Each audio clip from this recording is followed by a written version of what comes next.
पवित्र अक्षय तृतीया तिथि में श्री मंदिर में पालन हो दुईटी पर्व। गोटे पटरे रथ निर्माण अनुकूल होता बेले अन्य पटरे महाप्रभु नरेंद्र पुष्करिणी रे 21 दिन धरी चाप खेलिबार परंपरा संपन्न होईछि।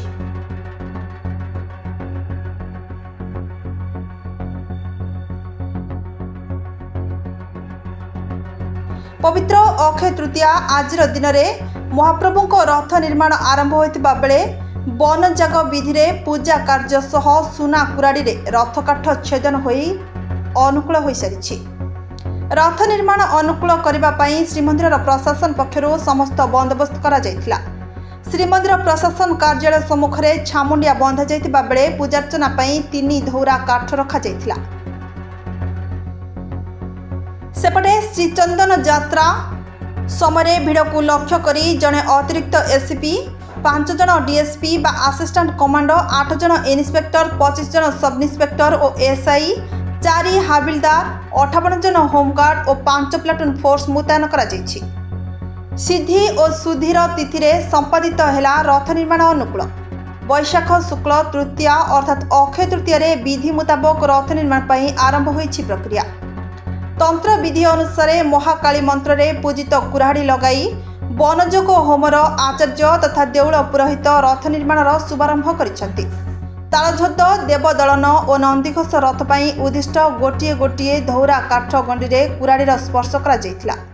श्रीमंदिर रे मध्याह्न धूपरे श्रीजीव का आज्ञामाल चंदन काठरकू सह पटुआर रथ खलारू आसीथिला। एहाकू विधि मुताबक 3 जन पूजा पंडा आनिथिले। श्री जगन्नाथ मंदिर सम्मुखस्थ रस्थखला श्रीमंदिर पुरोहित राजगुरु और श्रोतीय ब्राह्मण माने बनजोग पूजा संपादन करिथिबार विधि पालन करा जायथिला।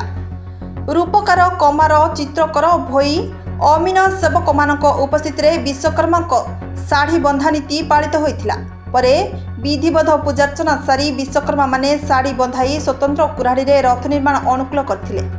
आसंता काली ठारू श्रीनर सम्मुख चालिया पवित्र घोषयात्रा 3टी रथ तैयारीर शुभारंभ होइबो।